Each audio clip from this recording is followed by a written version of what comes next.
Hello, and welcome to the show where I try to make a little sense out of this stunning and brave new world we all live in by talking to a series of expert witnesses and inviting them to share their truth. Today I'm talking more sense, not sensibility with Elizabeth Hobson, Director of Communications for the political party Justice for Men and Boys and the Women Who Love Them. If you missed the first part of our chat, don't forget to go back and check it out. Meanwhile, in this episode, I asked Elizabeth to share the origin story of Antifembot and how she came to become involved in the men's rights movement.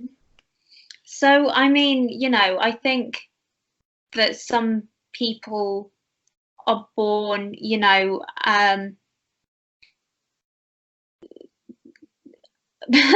some people are born with a kind of instinctive eye on justice and equality issues, and a kind of Goodfellow would call it nosiness, which I think is really true. Very interested in what's going on in society and with individuals, and wanting to make a difference, driven to make a difference to the world around them. And growing up, I was inundated, as everybody is, with messages on the one hand about how benign and lovely feminism was, and how, if it wasn't for feminists, I wouldn't be able to vote or get paid properly for doing a job or this, that, and the other. And on the other hand, with messages about women being discriminated against. And so, I was always pro-feminist. And I remember distinctly when I was maybe 13 or something. Yeah. I was walking to the train station with my mum, and we'd seen a clip of Jermaine Greer on TV. And Jermaine was saying, well, that old chestnut about if you believe that women should be treated equally, then you're a feminist. Yes. And I remember saying to my mum, like, she's definitely right, isn't she? And I also remember we had a test, or the Pancasts, in my secondary school class when we were studying how the suffragettes fought for our right to vote, which was a very biased account. It didn't take into account a lot of the kind of, more heinous acts of terrorism that they were involved in. It didn't, it wasn't mentioned that they stopped campaigning for the vote and moved on to the white feather campaign fighting for the representation of the people at 1918. It wasn't mentioned that there was anyone else on the scene, certainly not that there were any men who supported women's fight for the vote or for suffrage. And I remember being bitterly jealous of her. Okay. But I kept it on a level, and I was more concerned as a young person about environmental issues, and kind of animal welfare issues. I was a vegetarian for 13 years, from like the age of 8 or 9. You don't mind me asking, what was the thing that tempted you back? Oh, well, I didn't have much of a choice, actually. It was when when I became pregnant with our first child, my partner was like, my baby's getting protein and you are going to eat meat. Okay. And, I wasn't that keen on the idea, and then I had a bacon sandwich and not looked back since. Yes, no, that's what I was fishing for. It always is a bacon sandwich. Yeah. I was a vegetarian for 7 years, and a bacon sandwich did for me. So yeah. Okay. Well, yeah. So I haven't finished my story, have I? So I was more interested in other things as opposed to gender, and didn't identify as a feminist until I did get pregnant with my eldest. And I just felt connected to kind of womankind, because I was going through this uniquely female experience. And I also had a lot of time on my hands because I went from being like a party girl to being a pregnant girl, which is a big change of lifestyle. So I started reading a lot of kind of feminist literature. And I mean, I'd like to say that it was the feminist literature that really turned me off, but actually it was the talking to feminists online and in real life at events that really turned me off. Because, you know, my head was kind of full of ideas about there being, you know, an infinite amount of feminisms, as many as there are women that ever have or will be, you know, and all these things. And then I got speaking to feminists and found out that, like, no, there really, really isn't. It's very dogmatic. You know, you have to have this certain set of beliefs, and, you know, you really can't have any sympathy for men, which was, you know, disqualified me straight away, because I have been lucky enough to know and love many wonderful men in my life. And so I couldn't be a part of this club where, you know, you spend all day disparaging men and saying, you know, the most egregious things about them, you know, that they, you know, they're all very rapey, and the only reason they don't rape is because they think they're going to get caught, and they naturally want to oppress the, you know, the people in their lives that they love most of all. You know, it's very nasty stuff. Secret patriarchy meetings every Tuesday.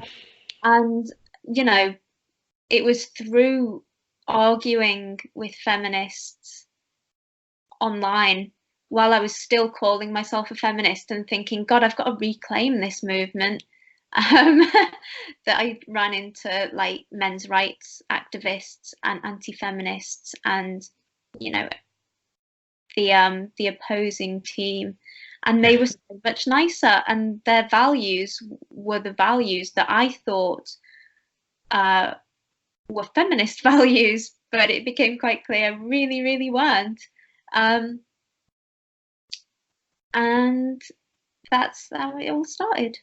Yeah, no, that doesn't surprise me, and I would certainly agree. There were so many ironies to this area when you start to look at them, and you know, kind of one of the biggest ironies in terms of men's rights, for two reasons: partly because of the prejudice that exists towards men, is that champions of men's rights, it's a much more inclusive movement, and some of the most prominent leaders of that movement, and I'll include yourself in that list, are women.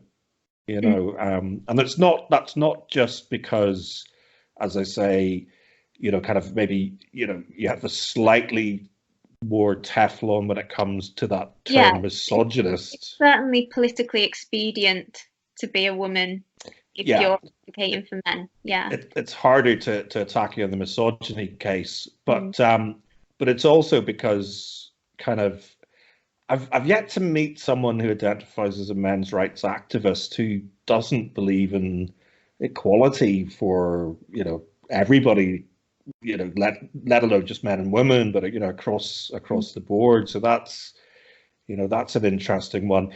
I was going to ask you, you have a quote from Jordan Peterson on your Twitter page, which I think is it's a very you know, I think it's a very important quote. So I was just going to ask you kind of why you relate to that so much, and maybe just if you could expand on what that quote means to you. Yeah, I mean, the quote in question was he came out with it during a conversation with Camille Paglia. Okay. And the quote is, women need to rein in your crazy sisters. And his point was that, you know, men can't do it because men are kind of, what's the word? They're not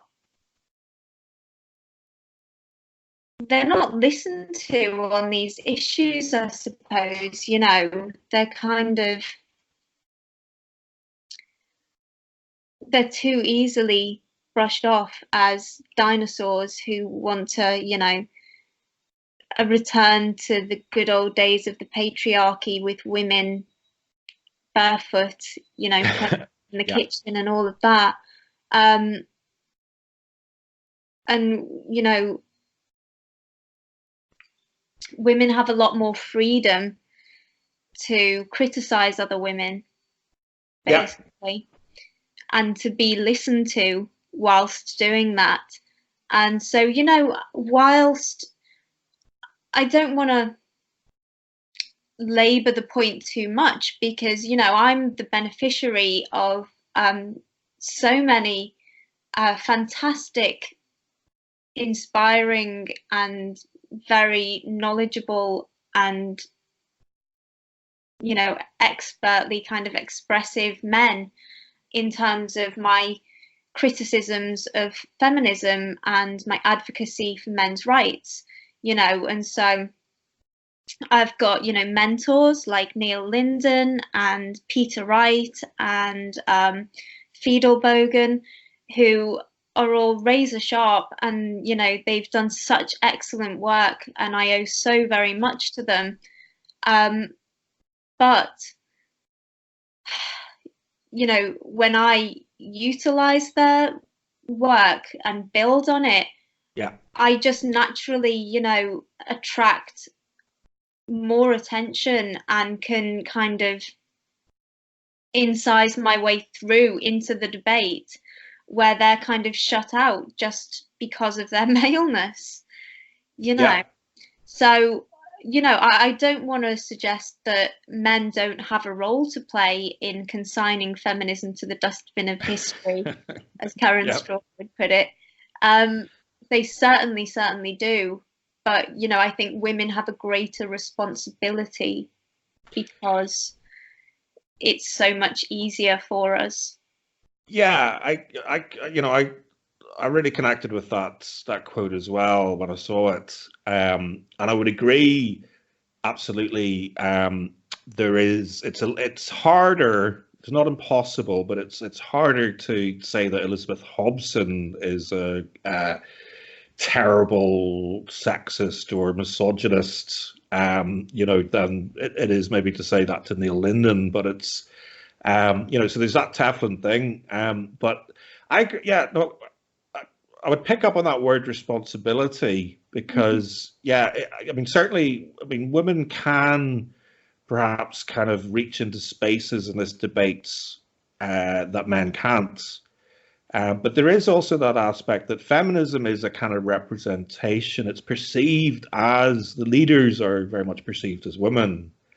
And so, you know, kind of, if women do not want to be represented by the likes of, you know, whoever it is, I'm thinking of, I've forgotten her name now, the one who did the Pound Notes campaign. Caroline Criado Perez. Yes, yeah, daughter of a supermarket tycoon, I believe, and former opera singer. Oh, right, I didn't know that. Yeah, you know, which is. I thought you were going to say like a supermarket checkout worker, and I was going to go, no way. I thought she was really posh. No, yeah. Interestingly, but both she and Laura Bates sort of started. They you know, for all they talk about STEM subjects, etc., they started doing arts degrees and wanted to. In one case, it was an opera singer. Bates wanted to be an actress. Yeah. And complained that she did an audition for a Robbie Williams video, as I think as a violin player or something, and she was shocked to find that they wanted her to look sexy in a Robbie Williams video. So but okay, so that there's that. But yes, the one of the things I kind of wanted to ask you was about women in public life, and the thing that strikes me is that there's a lot of talk about underrepresentation of women in public life, particularly in terms of parliament, but across the board, whether it's say again? Yeah. There's music, there's a big debate going on about that. I think it was Sony put out like all these tweets saying everybody download music by women because women are underrepresented, in terms of sales and whatever. Yeah. Mm-hmm. Yeah, no, absolutely. And I think, I suppose that, there's an example in the more kind of sort of capitalist market. If people want to vote with their pound, that's fair enough. But there's talk about quotas in Parliament, for example. And one of the I used to be quite supportive of that, because there is depending on how you want to measure it, you can certainly say there is an underrepresentation of women in Parliament, in the sense that there aren't as many women as there are men. But the reason I kind of pull back from that were twofold, and one is, the main one is they only seem to want the right sort of women. So I was curious. I was curious to ask Natty this as well. It doesn't help. Yeah, it doesn't even. Yeah. But that said, it's kind of it has seemed to have led to a massive overrepresentation of feminists in Parliament. So I just wanted to sort of probe you on that, about sort of how you feel about the fact that on the one hand, feminists are always saying that they want women in public life and to be, out there doing everything that men do, but they do seem to be quite keen to shut people like you up. Is that fair?